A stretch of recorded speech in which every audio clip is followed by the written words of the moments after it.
할렐루야. 네, 반갑습니다. 오늘은 그야말로 뭐 이렇게 간증보다는 말씀 나눔으로 거의 다 하신 것 같아요. 네, 그만큼 이 본문이 좀 관심이 있으시다는 얘기인 것 같기도 하고 궁금하다는 얘기인 것 같기도 하고 그렇습니다. 오늘 제목은 기도에 말을 걸자 그랬는데요. 기도로 말을 걸자라는 게 아니라 기도 그 자체에 말을 걸자라는 거예요. 잘 아시다시피 그 인생사 세옹지마다라는 말이 있어요. 제가 자주 말을 하기도 하지만 잠깐 다시 또 얘기해 보면 그 세옹지마 변방에 사는 어떤 노인의 말 뭐 이런 뜻이건데 중국 변방에 그 한 노인이 말을 키우며 살고 있었다 그래요. 그런데 어느 날 순말 한 마리가 말인가요? 모르겠어요. 순말 한 마리가 그 우리를 뛰쳐서 나가버렸어요. 아, 나쁜 일이 생겼다. 그리고 신음하고 고민하고 있는데 며칠 있다가 그 순말이 다른 암말을 끌고서 이렇게 들어온 거예요. 이야, 이건 좋은 일이 생긴 거다. 막 그러고 너무 좋아했어요. 근데 그 아들이 있었는데 그 아들이 그 암말을 이제 길들인다고, 야생마니까 길들인다고 타다가 낙마해서 떨어져 갖고 이게 다리가 부러져 불구가 된 거예요, 결국. 야, 이건 또 나쁜 일이 생겼다. 이러는데 그 나라에 그때 전쟁이 나서 갑자기 군대를 징집하는데 그때 전쟁은 나가면 거의 죽는 전쟁이잖아요. 이게 그 불구가 돼 있으니까 면제를 받아서 목숨을 건졌다고 합니다. 좋은 일이네. 그 후에 이야기가 써 있지 않긴 하지만 도대체 이 전쟁을 안 나간 이 아들이 살아서 15년을 더 살았는지는 모르겠는데 또 무슨 짓을 했을지 참 궁금합니다. 인생사 세옹지마, 뭐가 좋은 건지 알지 못한다, 뭐 이런 얘기잖아요. 오늘 본문의 사건은 마치 이런 이야기 같은 느낌을 준다는 거예요. 히스기야 왕이 병들어 죽게 됐는데 나쁜 일이에요. 하나님께 살려달라고 애원해서 15년이나 더 살게 됐다. 좋은 일이에요. 하지만 결국 이 일로 말미암아 기쁨을 이기지 못한 왕이 너무 기분이 좋아서 이게 외국에서 온 사신, 적이 될지도 모르는 그들에게 나라 안의 모든 것, 내탕고, 왕실의 보물창고를 조선시대 내탕고라고 그래요. 내탕고를 열어서 보여줌으로 말미암아 그의 사후에 나라가 쫄딱 망해버렸다. 나쁜 일이에요, 나쁜 일. 그럼 도대체 성경에는 이 이야기가 왜 기록된 것일까요?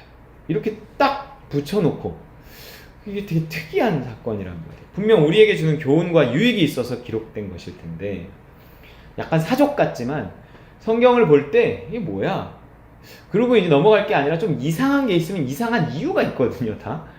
그래서 어떤 우리가 성경을 볼 때 그 해석의 전제는 하나님이 그걸 써놓으셨다, 우리의 유익을 위해 써놓으셨다는 전제인데 이런 말씀이 있잖아요. 약간 사족 같지만 읽어보겠습니다.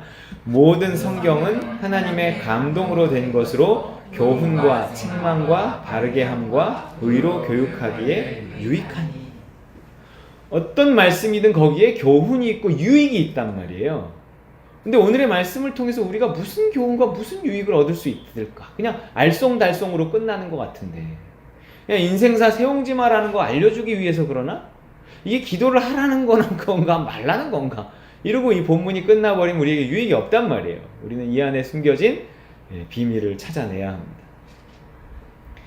히스기야 왕이 기도해서 병이 치료된 것까지만 말하면 이 말씀의 교훈은 분명해요. 그렇잖아요. 굉장히 그 평면적인 말씀이 입체적이지 않아요. 뭐예요? 기도하면 죽을 병도 낫게 하신다. 우리가 기도할 때 응답하시는 하나님이시다. 그래서 뭐 해라? 기도해라. 무슨 일이든 기도해라. 하나님이 죽을 병도 낫게 하신다. 죽은 자도 살리신다. 명확합니다. 여러분 기도하시기 바랍니다. 그래서 히스기야처럼 죽을 병에서도 노임받고 수명도 연장받아 오래오래 건강하게 사시기를 바랍니다. 이 아멘 하기도 애매하고 안 하기도 애매하고 뭔가 이게 덫이 있는 것 같은데 막 그렇잖아요. 오늘 본문이 그래요. 이게 이거를 뭘 어떻게 생각해야 되나 되게 애매하단 말이에요. 그런데 이 이야기, 오늘의 이야기는 그렇게 해피엔딩으로 끝나질 않는단 말이에요. 그래서 헷갈려요. 히스기야의 소식을 들은 당시 강대국이었던 바벨론 왕이 편지와 예물을 보냅니다. 아마도 아프다는 말을 듣고 보냈는데, 먼 나라 바벨론에서 왔다고 히스기야도 말하잖아요. 멀리서 오다 보니까 그 도착할 때쯤에서 나은 게 아닌가 싶어요. 어쨌든 히스기야가 기분이 좋기도 하고 고맙기도 해서, 고맙잖아요, 병문안 왔는데 왕국을 구경시켜준다고 하면서 왕실 창고 속까지 다 보여줬던 거예요. 진짜 그런 생각 미처 못했는데 아까 김미경 집사님 말이 진짜 아픈 사람의 심정이 그런 거예요. 진짜 정말 그 병이 나아서 건강해졌을 때 그게 얼마나 기쁘겠어요. 그러니까 사람이 기쁘면 말이 많아지고 막 이렇게 마음이 열리고 다 보여주고 싶은 거죠. 그래서 13절에 이렇게 나와 있어요. 어떤 식으로 보여줬느냐? 시작. 히스기야가 사자들의 말을 듣고 자기 보물고에 금은과 향품과 보배로운 기름과 그의 군기고와 창고의 모든 것을 다 사자들에게 보였는데 왕궁과 그의 나라 안에 있는 모든 것 중에서 히스기야가 그에게 보이지 아니한 것이 없더라. 이거 보여주면 돼요? 안 돼요? 안 돼요. 안 됩니다. 국가 기밀이에요. 여러분, 너무 다 보여주는 게 아니에요. 김기만 권사님 말씀하셨는데 너무 다 보여주는 게 아니에요. 우리가 상대하는 사람들이 죄인이거든요. 내 재산이 얼마인지 뭐 다 말하면 상대가 축하해주고 함께 기뻐해줄 것 같지만 그렇지 않아요. 은근히 시기합니다. 뒤에 가서 다른 걸로 깎아내려요. 또 어느 순간 아쉬운 소리 하면서 이용해 먹습니다. 약점도 마찬가지예요. 약점도. 자기 약점을 다 말하면 상대방이 뭐 불쌍히 여기고 도와줄 것 같지만 실제로는 무시하고 멀리할 확률이 큽니다. 그게 죄인이기 때문에 그래요. 죄인. 물론 교회 안에서는 이러면 안 되죠. 마음 놓고 가진 걸 다 보일 수도 있어야 되고 약한 걸 말할 수도 있어야 돼요. 그래도 시기하거나 무시하거나 이런 일이 없어야 됩니다. 교회니까요. 하지만 현실은 또 그렇지 못하다는 거예요. 교회들도 다 죄인이에요. 죄인. 다만 용서받은 죄인들일 뿐이죠. 너무 천국을 기대하고 교회 오면 안 됩니다. 일단 여러분부터 또 나부터가 천사가 아니잖아요. 그러니까 약간은 긴장을 하고 또 좀 생각하면서 자신을 드러낼 필요가 있어요. 그렇다고 또 뭐 세상과 뭐 교회나 세상이나 다 똑같아 뭐 또 이렇게까지 생각할 필요는 없습니다. 하지만 뭐 너무 이상적인 기대를 안 하는 것이 좋다는 거예요. 그러니까 내 내탄고 다 보여주지 말자고요. 뭐 아무리 은혜 받았다고 해서 지혜 없이 말하면 내 말에 시험 드는 사람도 생기고 그 때문에 나도 뭐 또 시험이 들 수도 있고 이러는 거예요. 음흉하게 뭐 감추자는 게 아니라 한 70%만, 오늘 70% 자꾸 나오네. 70%만 말한다고 생각하자고요. 네. 세상에서는 뭐 더하죠. 세상 속에서는 뭐 말할 것도 없이 더 조심해야 되고 교회 안에서조차도 한 70% 말한다. 이런 마음이 필요하다는 거예요. 이게 연약한 상대방을 배려하는 것입니다. 현실적인 거예요. 현실적. 너무 이상적으로 교회를 생각하고 왔다가 실망하고 막 이런 사람 얼마나 많은지 모르겠어요. 자기 자신을 지키기 위한 것도 됩니다.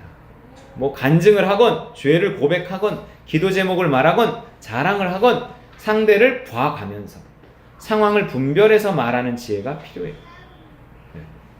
아니, 물론 이 말에 믿음이 있어서 내가 믿음대로 믿음만큼 말할 수 있는 성숙한 사람이라면 다 말하건 뭐 감추건 믿음 따라서 하면 돼요. 하나님 책임지십니다.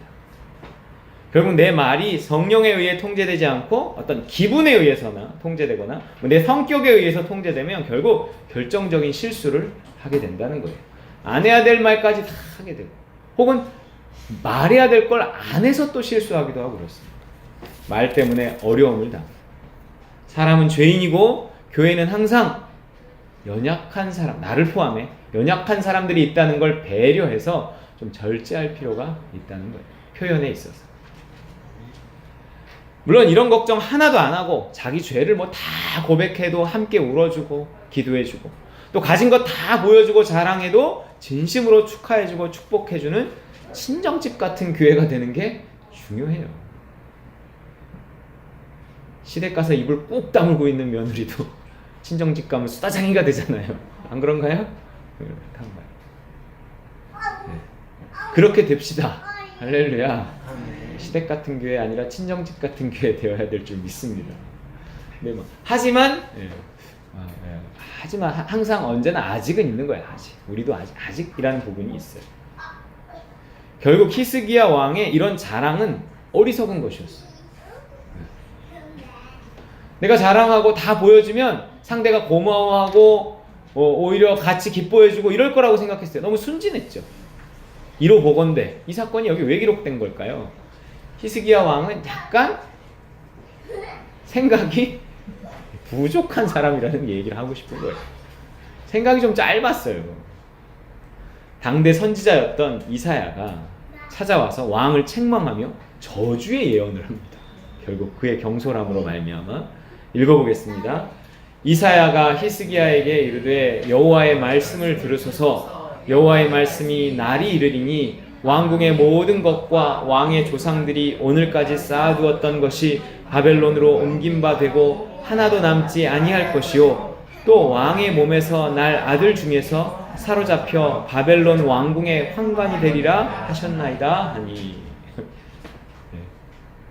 남의 나라 환관 내시가 되고 내 자식이 이때까지 조상들부터 쌓아두었던 것이 바벨론으로 다 옮겨진 바 되고 남왕국 유다가 결국 바벨론에 의해서 멸망당하거든요.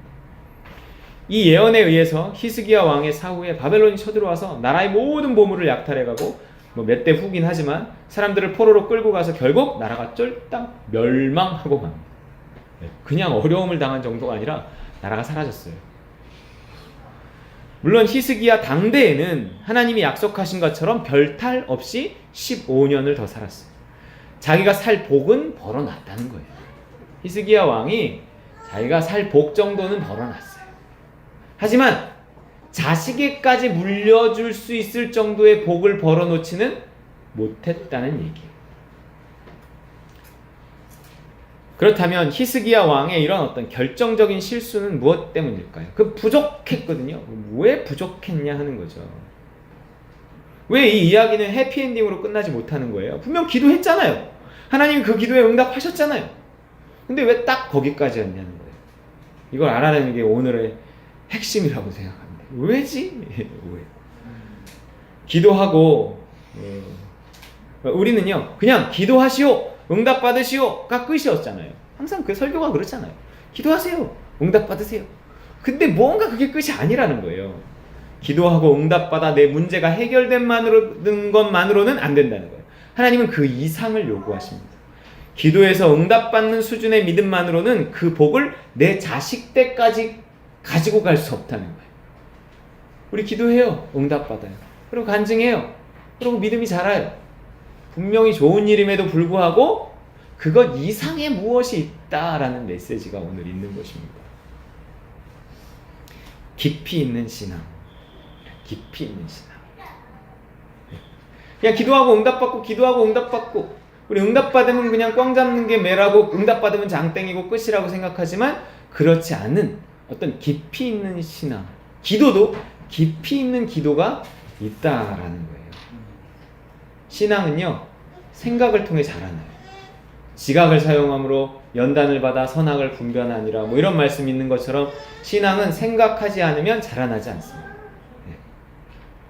그런데 히스기야 왕의 잘못은 뭐예요? 근본적인 잘못은 뭐냐면 생각이 짧았어요. 생각이 깊이 생각하는 사람 같지 않아요. 그거를 보여주는 첫 번째 사건이 뭐냐면 첫 번째라기보다 그거를 왜 그렇게 됐는지를 보여주는 거예요. 이게 뭐예요? 내 탕고를 다 보여주는 거예요. 그의 신앙이 왜 그 이상으로 자라지 못했는가? 그의 신앙은 왜 깊은 신앙이 아니었는가? 그의 기도는 응답받았음에도 불구하고 왜 깊이 있는 기도가 아니었는가? 그는 평상시 생각이 좀 짧았다는 거예요. 아무리 기분이 좋아도 왕인데 내 탕고를 다 보여주면 되겠어요? 깊이 생각하지 않는 사람이라. 히스기야가 선한 왕이었음에도 불구하고 그가 부족한 사람이라는 걸 보여주는 두 번째 사건이 있는데 그건 뭐냐면 그가 했던 말이에요. 아까 두 가지 다 짚어주셨는데 권영주 집사님이 그 말이에요. 내 탐구를 보여줘서 그가 감정에 의해 움직이는 사람, 부족한 사람임을 보여줬을 뿐만 아니라 그가 하는 말을 들어보면 그가 왜 부족한 사람인지를 알 수 있다는 거예요. 이사야 선지자가 왕의 실책으로 그의 후손이 저주를 받을 거라고 말하자 뭐라 그래요? 자신의 당대에는 아무 일 없다는 걸로, 너의 때에는 무사하지만 너의 그 후손의 때에 큰일이 날 거다. 이러니까 뭐라 그래요? 후손들이야 어찌 되건 난 이제 살았다. 그리고 뭐 이런 식의 말을 한단 말이에요. 19절이에요. 읽어볼게요. 히스기야가 이사야에게 이르되 당신이 전한 바 여호와의 말씀이 선하니이다 하고 또 이르되 만일 내가 사는 날에 태평과 진실이 있을진데 어찌 선하지 아니하리요 하니라. 물론 이제 하나님의 선하심을 믿고 그냥 하나님의 선함에 모든 것을 맡깁니다 하는 말일 수도 있지만 뭔가 이렇게 뉘앙스는 내가 사는 날에 태평과 진실이 있을진데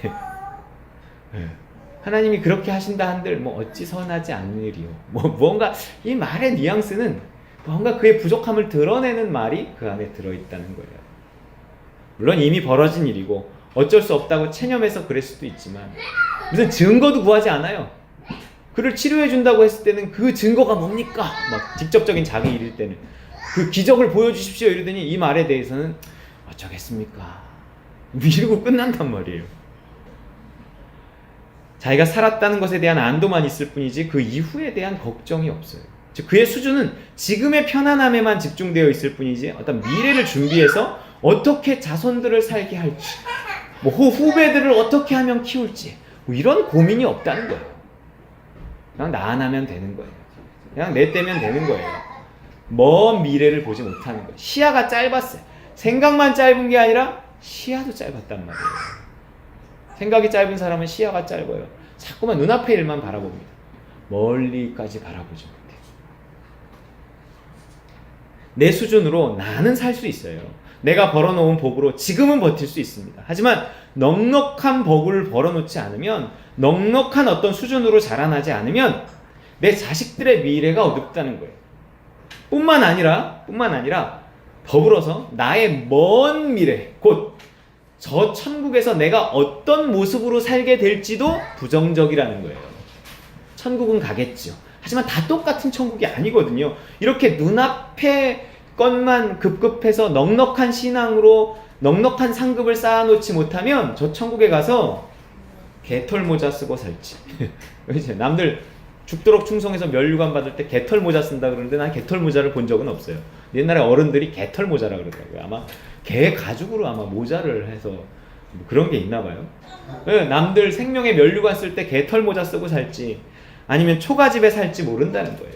뭐 내가 본 천국이라는 옛날에 어떤 펄시콜레 박사라는 분이 막 우리나라에 와서도 집회하고 이랬는데 그분이 지금 천국에서 엄청난 빌라를 짓고 있는데 뭐 몇 평짜리도 있고 몇 평짜리도 있는데 그 집에 그 옆에 아주 초라한 집이 있고 막 이런 거 자기가 천국을 보고 와서 뭐 이야기해 준 거에 한참 유행한 적이 있었는데 뭐 그런 건지는 잘 몰라도 어쨌든 천국이 다 똑같은 천국은 아니라는 거예요.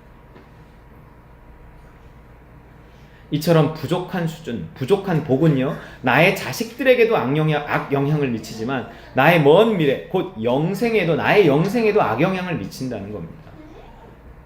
예수님의 비유 중에 신랑을 기다리는 10처녀에 관한 이야기가 있어요. 네. 무슨 신랑 한 명을 10명의 처녀가 기다려요? 무슨 이슬람권도 아니고. 그러나 이제 당대의 어떤 문화가 한 명이 신부고 뭐 나머지는 들러리고 뭐 이랬다고 하긴 하는데 어쨌든 10명의 처녀가 신랑을 기다리고 있었어요. 근데 신랑이 뭘 하는지 어디서 한잔하고 오시는지 이렇게 늦게 오는 거예요. 그러니까 등불을 들고 10명이 다 기다렸어요. 신랑을 맞아서 잔치자리에 들어가서 혼인잔치 뭐 이런 피로연 이런 거를 아마 하게 돼 있나 봐요. 그런데 밤이 늦도록 안 오니까 10명의 처녀가 등불을 켜놓고 꾸벅꾸벅 전체가 다 졸고 있었어. 그러다가 갑자기 신랑이 온다 맞으러 나오라 하는 음성이 나니까 불이 버득 깼어요. 근데 보니까 등불이 거의 다 꺼져가는 거야. 너무 늦게 오니까. 그래서 5처녀는 이 등불에 기름을 넣고 마주 나가야지 꺼진 채로 깜깜한데 나갈 수 없잖아요. 그러니까 불이 나게 어디 가서 이제 기름을 얻어놓으러 가버리고 5처녀는 슬기로운 5처녀라고 하는데 여분의 기름을 준비해 놨던 거예요. 혹시나 모를까 해서. 그래서 넉넉한 기름을 준비했던 5처녀는 신랑을 맞으러 나가서 잔치자리에 들어가고 뒤늦게 기름을 준비해서 그 왔던 나머지 5처녀는 그 신랑집 문을, 혼인집 문을 두드렸는데 내가 너를 알지 못하니 이러면서 쫓아내니까 그들이 울며 이를 갈았다. 이런 예수님의 비유가 있다는 거예요. 이게 넉넉한 믿음에 관한 이야기예요, 여러분. 넉넉한 복을 벌어놓은 사람. 뭐 이 정도면 이 정도면 되지 뭐 편안한데 뭐 이러고 그냥 신앙생활을 하는 것만으로는 내 때에는 살지 모르겠어요.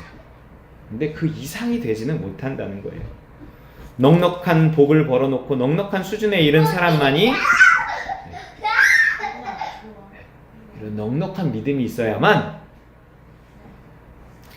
긴 인생을 이겨내고, 여러분 인생이 깁니다. 생각보다 이게 길어요. 내 지금의 신앙이 내가 20년, 30년 뒤에도 그대로 가지고 있을지 아무도 이건 보장할 수 없어요. 넉넉한 신앙만이 긴 인생을 이겨내고 또 온갖 교회를 다니면서 있는 잡다한 일들을 극복하고, 교회 다니면 별일이 다 있습니다. 그러나 넉넉한 믿음으로만이 이걸 극복할 수 있어요. 그래서 인생의 천국에 이르러 행복한 삶을 살고 영원한 저 천국에 이르러 영생을 누릴 수 있다는 얘기예요. 예수님의 비유입니다. 잔치하는 인생이 된다는 거예요. 결국 넉넉한 기름을 준비했던 5처녀는 잔치에 들어간단 말이에요. 여러분, 우리에게는 이런 넉넉한 믿음이 있으십니까? 잔치하는 인생을 살 수 있을까요? 근데 이 히스기야는 이게 넉넉함이 없어요. 자기 때까지 정도 먹고 살 수 있을 만큼만 벌어놨어요. 기도하고 응답받고 기도하고 응답받으면 믿음이 자라는 거 아니에요? 도대체 죽을 병이 나을 정도의 기도를 드리는 사람이라면 그 사람 믿음이 좋은 거 아니냐고요. 도대체 히스기야가 문제가 뭐였을까요? 왜 부족한 사람으로 드러나서 자자손손 복을 누리지 못하고 당대에 끝나는 별거 아닌 인생을 살았던 걸까요? 저는 이에 대해서 이런 답을 말하고 있어요. 생각이 짧았다니까요. 생각이 짧았어요. 생각하는 삶을 살아야 되는데 생각이 짧다 보니까 기도를 하는데도 생각이 짧은 거예요. 그러니까 기도에 왜? 라는 질문을 하지 못합니다. 이게 자꾸 생각하는 신앙이 되지 못하면 기도를 하는 데 있어서도 왜? 라고 묻지 않고 그냥 기도해. 히스기야가 그랬어요. 왜? 여러분, 왜 병이 나아야 되는 건데요? 왜에 대한 질문이 없어요. 그냥 낫게 해주세요 막 이러고만 있어요. 나 나름 잘 살아온 거 아시잖아요. 나 낫게 해주세요 뭐 이것만 있어요. 그래서 내가 하나님 나를 치료해 주시면, 그래서 내가 하나님이 살게 하시는 만큼 더 열심히 뭘 하겠다는 그 이상이 없어요. 그냥 살려만 달라고 하는 거예요. 왜 오래 살아야 되는 건가요? 왜 돈을 벌으니 많이 벌어야 되죠? 그냥 달라고만 한단 말이에요. 왜 승진해야 돼요? 왜 내 사업이 잘 풀려야 되는 거냐? 여러분, 왜? 라고 질문해 보셨나요?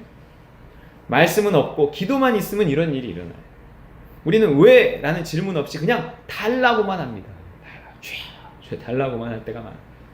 스스로 왜? 라고 질문하고 그에 대한 어떤 성경적인 대답을 가지지 않으면 드려진 기도에 대해서 응답을 받을 수 있을지 모르지만 그 응답으로 인해 생각만큼 믿음이 이렇게 잘 자라진 않아요. 그 응답도 물론 이제 잘 되지 않을 수도 있어요. 그야말로 성숙해지지 않는다는 겁니다. 그냥 단순히 기도하고 응답받고 기도하고 응답받는다고 해서 신앙이 이게 금방금방 자라고 금방금방 성숙해지는 것은 아니에요. 항상 처음에는 그렇게 기도할 수 있죠. 하지만 나중에는 좀 더 생각을 해야 돼요. 내가 왜 그것을 필요로 하는가? 내가 이때까지는 그냥 생각 없이 달라고만 했는데 인생의 어느 순간에는 멈춰서 그 기도에 대해서 질문해 봐야 돼요. 내가 왜 그토록 이때까지 그것을 구하는 것인가? 라는 게 생각해요. 대부분의 대답은 뭐냐면 하나님 나라 확장이라는 거예요. 우리 인생은 결국 거기로 향해 가고 있거든요. 그리스도의 증인되는 삶, 하나님 나라를 확장하는 삶, 뭔가 복음을 전하는 어떤 그 지점을 향해서 가고 있어요.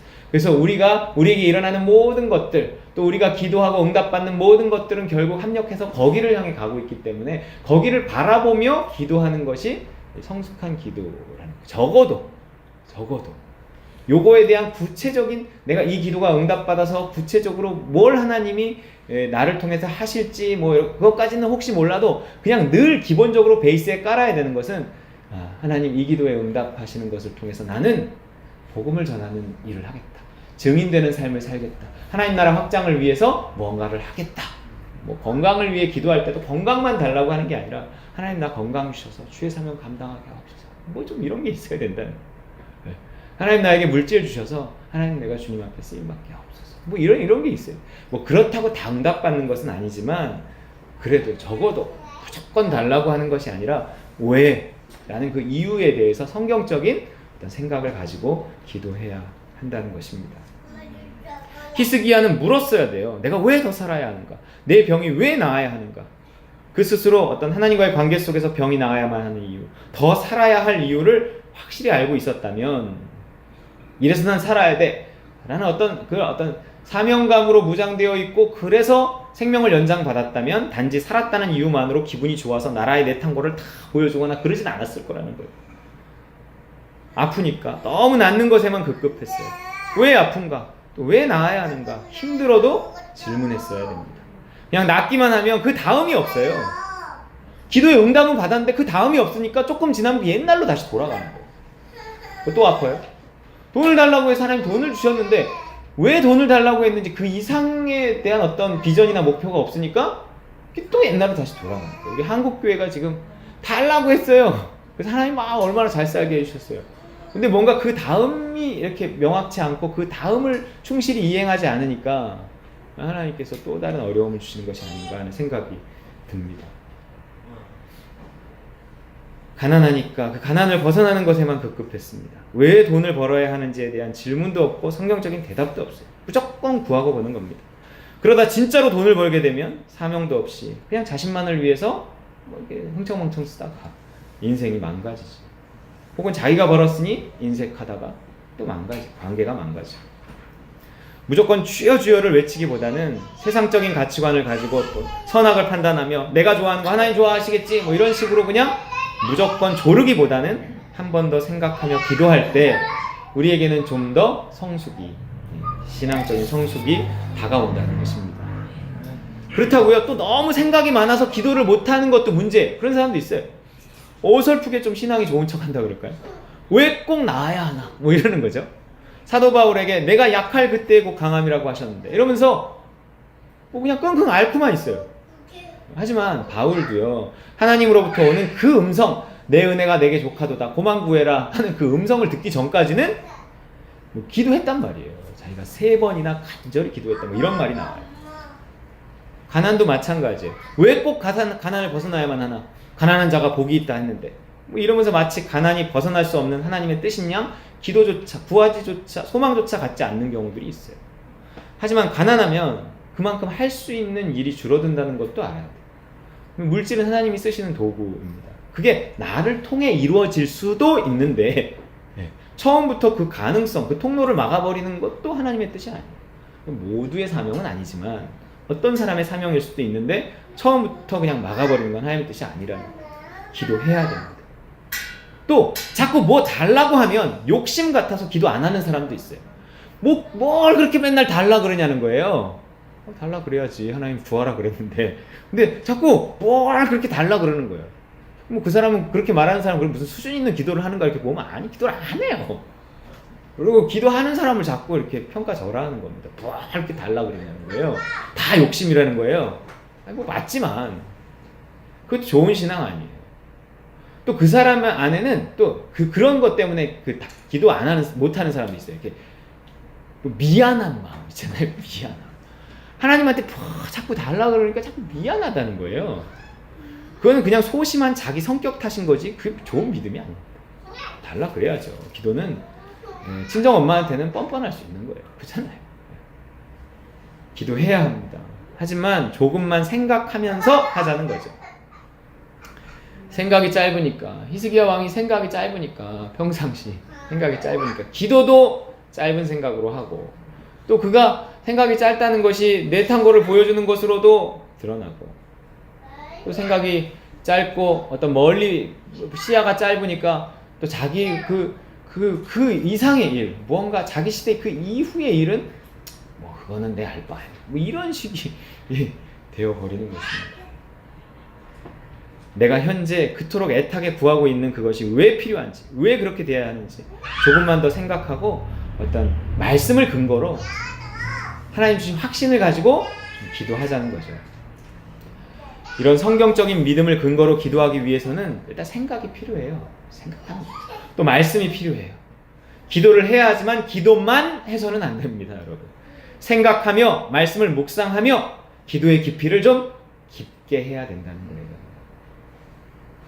생각 없이 기도하면 기도는 주문처럼 되어버립니다. 아세요, 여러분? 많은 분들이 주문처럼 기도하는 거 되게 많아요. 주문 알죠? 주문. 마하바냐 이런 거 있잖아요. 주문 그냥 남녀오랑개교 이거 주문이에요. 주문. 살아있지 않고 의미 없이 뭔가 반복된다는 거예요. 이런 걸 중언부언이라고 합니다. 예수님은 이런 중언부언하는 생각 없는 기도에 대해서 경고하셨어요. 마태복음 6장 7절이에요. 읽어볼게요. 시작. 또 기도할 때 이방인과 같이 중언부언하지 말라. 그들은 말을 많이 하여야 들으실 줄 생각하느니라. 뭔가 매일 기도는 하긴 해야 되겠고, 또 자기가 어떤 목표한 시간의 분량은 채워야 되긴 하겠고, 또 매일 삶의 패턴은 비슷하고, 이러니까 그냥 계속 했던 기도를 또 하고, 했던 기도를 또 하고, 그냥 생각 없이 이렇게 주문처럼 기도를 하는 거예요. 타 종교의 주문처럼 많이 반복하기만 하면, 그 반복의 이유는 뭐냐면 공로를 쌓는 거거든요. 자꾸 반복하면 뭐 이 묵주가 뭐 몇 번 돌아갈 때까지 뭐 반복하면 뭐 이런 거 있어요. 공로가 쌓여서 응답된다고 보는 어떤 공로주의에 의해 반복하는 거거든요. 하나님 그런 공로주의를 경계하시는 거예요. 응답이 되어서 내 기도가 이루어진다고 해도 그것이 하나님이 기뻐하시는 일이라고 보기는 어렵습니다. 그냥 내 기도가 응답된 것일 뿐이에요. 아예 기도도 안 하고 그런 기도조차 안 하고 응답조차 없는 것보다는 낫지만, 생각 없이 기도해서 그냥 응답 받았다고 좋아하기만 하는 것도 좀 부족한 믿음이라는 거예요. 저도 아버지의 입장에서 애들 요구를 들어줍니다만 아시잖아요. 기꺼이 기쁘게 들어주는 경우가 많지 않아요. 해달라고 하니까 해주는 거지. 그들이 내가 요구에 응해줬다는 사실만으로, 그것만으로 나에 대해서 배워간다면 무슨 얘기인지 아시겠어요? 네. 이렇게 아버지를 딱 보고 뭘 요구했어. 근데 들어줘. 아, 저 아버지는 저걸 좋아하는구나. 아버지는 저걸 싫어하는구나. 뭐 이렇게 알아간다고 하면 우리 아이들이 저에 대해 아는 지식은 오해투성이가 될 거라는 거예요. 우리 아빠는 나 PC방 갈 때 돈 준다? 그런 거 보면 우리 아빠는 내가 PC방 가는 거 좋아해. 장난해 지금? 장난해. 안 좋아해. 안 좋아하는데도 준다 내가. 왜 주냐고? 달라 그러니까 준다. 달라 그러니까. 그 용돈 가지고 뭐 하는지 다 아는데 준다 내가. 줘야 되니까 주고 달라 그러니까 준다. 이 기도의 생각이 있고 신앙이 자라면서 되어지는 일이긴 한다는 거예요. 응답으로만 평가할 게 아니라 기도에 말을 걸고, 기도에 말을 걸고, 내가 하는 그 기도에 말을 걸어보자고요. 왜요? 이렇게 지속적으로 좀 생각하면서 성숙해져 가야 합니다. 그렇다면 응답되지 않은 기도에 대해서도요, 그렇게 기도에 생각을 하고 기도에 말을 거는 사람이 되면 혹시 기도가 응답되지 않아도 우리가 생각만 잘하면 오히려 응답된 기도보다 더 신앙적인 유익이 있을 수 있는 거예요. 나를 믿으니까 또 안 주시는 거예요. 나를 못 믿으면 주는 경우가 있어요. 얘 이거 안 주면 사고 치겠다. 뭔가 삐지겠다. 떠나겠다. 이를 주는. 그러나 얘는 안 줘도 안 주는 이유에 대해서 생각하고 알아듣고 뭔가 내 마음을 알 거야. 이러면 안 줄 수 있어요. 오히려. 왜 응답되지 않았는가? 이 오래된 기도는 언제까지 해야 되나? 헛된 희망은 버려야 되나? 내가 구하는 것 자체에 문제가 있을까? 내가 기도하는 것이 정말 나에게 좋은 것일까? 아니라서 들어주시는 건 아닐까? 뭔가 이렇게 기도에 말을 걸고 생각을 하다 보면 그 가운데 그분의 음성이 들리고 깨달음을 얻어서 어떤 더 큰 성숙에 이를 수 있다라는 것입니다. 오늘 응답받는 기도를 하고서도 결국 해피엔딩으로 끝나지 못한 히스기야를 통해 응답 자체에만 목을 매기보다 내 기도 자체를 점검해보고 기도의 말을 거는 시간이 되시기 바랍니다. 내가 가진 소원에 좀 딴지를 한번 걸어보는, 정말 내가 왜 원하는 걸까? 그게 정말 좋은 일일까? 하나님의 뜻일까? 좋아. 그렇다면 그 이후는 뭔가 이런 생각을 좀 가져보시기 바랍니다. 내 기도에 말을 걸고 좀 더 생각하며 더 깊은 기도로 나아가시는, 그래서 더 깊은 응답 받으시는 우리 다른 관 우리 모든 식구들 되시기를 주님의 이름으로 축원드립니다.